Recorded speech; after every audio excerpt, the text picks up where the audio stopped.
जय जगन्नाथ दर्शक बंधु आज जनवरी 8 तारिख गुरुवार मु नहीं आसी आज दिन कतोटी गुरुत्वपूर्ण खबर से भिडियो शेष जाए देखु एवं आपण मान भल पाइबा स्वरूप भिडियो को गोटे गोटे लाइक कर दिंतु सहित आम चैनल को जदि नुआ आसी चैनल को सब्सक्राइब कर साइड रे बेल आइकन को ऑल रे सेट कर दिंतु जहाँ फल आम प्रत्येक न्यूज आप सर्वप्रथम पाइपर तेज चलतु आज दिन कतोटी गुरुत्वपूर्ण खबर उपर नजर पकाइबा तेज आज प्रथम खबर है राज्य हाड़भंगा शीत तेज सूचना मिली हाड़भंगा शीत थरुची सारा राज्य 23 सहर भारत 10 डिग्री तले थिबा बेले 38 सहर रे 12 डिग्री तले तापमात्रा रही जी उदयगिरी राज्य सबुठारु ठंडा सहर होइतिबा बेले एठारे तापमात्रा 3 डिग्री रही सेहीपरि Similiguda 4.1 degree Phulbani 5 degree Rourkela 5.1 degree Jharsuguda 5.4 degree Daringbadi 7 degree हिरोई 7.4 degree Keonjhar 7.6 degree Chiplima 7.7 degree Sundargarh और भवानीपाटना तापमात्रा 7.8 डिग्री रही तथा अनुगुल में तापमात्रा 8 डिग्री थिबा बेले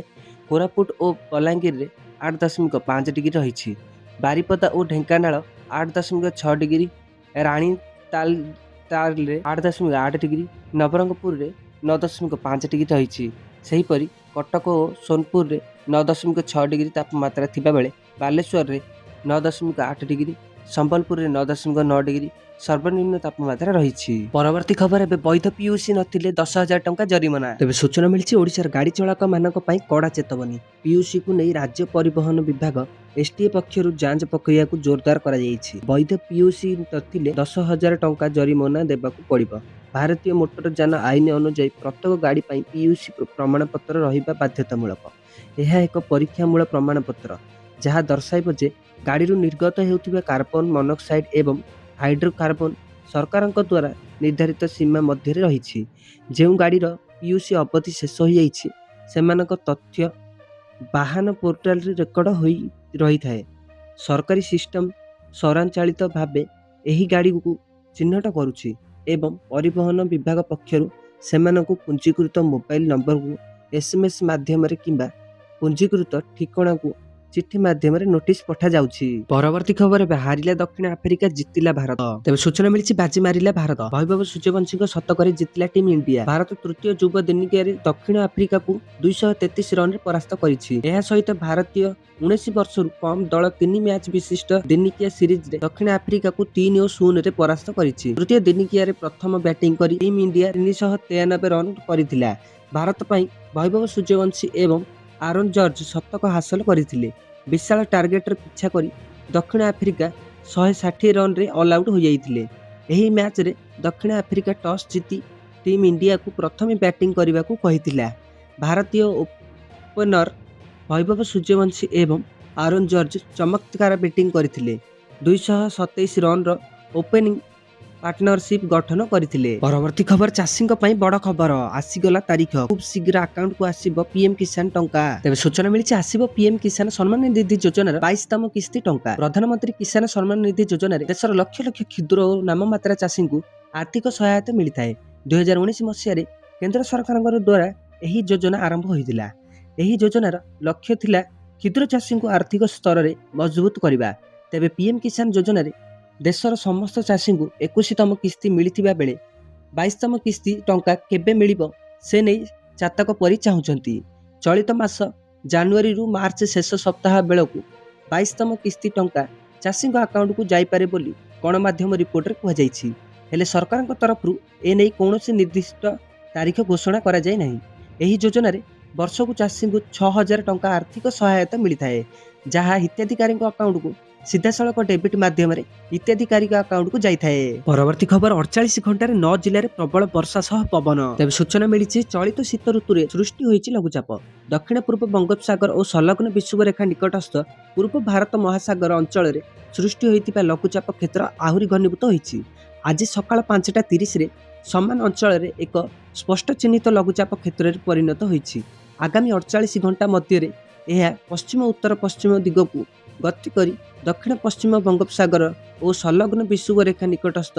पूर्व भारत महासागर आड़ को गति करिवार संभावना रही यार प्रभाव में ओडिशा समेत दक्षिण भारतर एकाधिक राज्य में प्रबल अति प्रबल वर्षा हेबा नहीं पाणीपाग विभाग अलर्ट जारी करिछि अन्य पक्षर अनेक राज्य में ठंडा वृद्धि पाइबा आरंभ करिछि 2025 वर्षा पाई बहुत भल वर्षा थिला एवं 2026 रु ଆହୁରି ଭଲ ବର୍ଷା ହେବ ବୋଲି ଆଶା କରାଯାଇଛି। ଏବେ ଦେଶରେ ପାଗ ପରିବର୍ତ୍ତିତ ହୋଇଛି। ଏପରି ପରିସ୍ଥିତିରେ ନୂତନ ବର୍ଷ ପାଇଁ ଭାରତ ପାଣିପାଗ ବିଭାଗ ତଥା IMD ଆଗାମୀ 48ରୁ 72 ଘଣ୍ଟା ପାଇଁ ଅନେକ ରାଜ୍ୟରେ ପ୍ରବଳ ବର୍ଷା ସତର୍କତା ଜାରି କରିଛି। ପରବର୍ତ୍ତୀ ଖବର, ସମସ୍ତଙ୍କ ଆକାଉଣ୍ଟକୁ ଟଙ୍କା ପଠାଇବେ ସରକାର। ତେବେ ସୂଚନା ମିଳିଛି ପ୍ରତ୍ୟେକ ଭାରତୀୟଙ୍କ ଆକାଉଣ୍ଟକୁ ଟଙ୍କା ପଠାଇବେ କେନ୍ଦ୍ର ସରକାର। ତାହା ପୁଣି 1000 କି 2000 ନୁହଁ, ଏକାଥରକେ ଖାତାକୁ ଆସିବ 46,715 ଟଙ୍କା। ଏ କଥା ଆମେ କହୁନାହୁଁ। ଆଜିକାଲି ସୋସିଆଲ ମିଡ଼ିଆରେ ଏପରି ଏକ ମେସେଜ ଘୁରି ବୁଲୁଛି ଯାହା ସମସ୍ତଙ୍କୁ ଦ୍ୱନ୍ଦ୍ୱରେ ପକାଇଛି, ଯେଉଁଥିରେ ମେସେଜରେ ଦାବି କରାଯାଇଛି ଯେ ସରକାର ପ୍ରତ୍ୟେକ ନାଗରିକଙ୍କ ଆକାଉଣ୍ଟରେ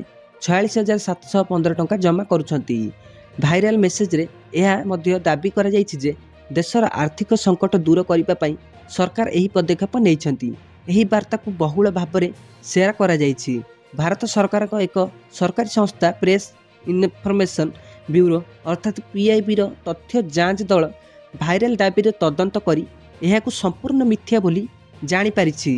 ସଂସ୍ଥା ସ୍ପଷ୍ଟ ଭାବରେ କହିଛି ଯେ ଅର୍ଥ ମନ୍ତ୍ରାଳୟ ଏପରି କୌଣସି ଯୋଜନା ଘୋଷଣା କରିନାହିଁ କିମ୍ବା ଆରମ୍ଭ କରିନାହିଁ। ପରବର୍ତ୍ତୀ ଖବର, ବଦଳିବ ଭୁବନେଶ୍ୱର ଓ ପୁରୀ NH ରାସ୍ତା। 6 ମାସରେ ପ୍ରସ୍ତୁତ ହେବ DPR। ତେବେ ସୂଚନା ମିଳିଛି ବଦଳିବ ଭୁବନେଶ୍ୱର ଓ ପୁରୀ NH ରାସ୍ତା, ହେବ 6 ବା 8 ଲେନ୍ ରୋଡ। କେନ୍ଦ୍ର ପରିବହନ ମନ୍ତ୍ରାଳୟରୁ ମିଳିଛି ମଞ୍ଜୁରୀ। ମୁଖ୍ୟମନ୍ତ୍ରୀ ମୋହନ ଚରଣ ମାଝୀ ଏନେଇ କେନ୍ଦ୍ର ପରିବହନ ମନ୍ତ୍ରୀଙ୍କୁ ଚିଠି ଲେଖିଥିଲେ। ତେବେ ଏହା ମଞ୍ଜୁର ହେବା ପରେ DPR ପ୍ରସ୍ତୁତ କାମ ଆରମ୍ଭ ହୋଇଛି। 6 ମାସରେ DPR ସରିବ ଓ ତାପରେ ଟେଣ୍ଡର ଡକାଯିବ।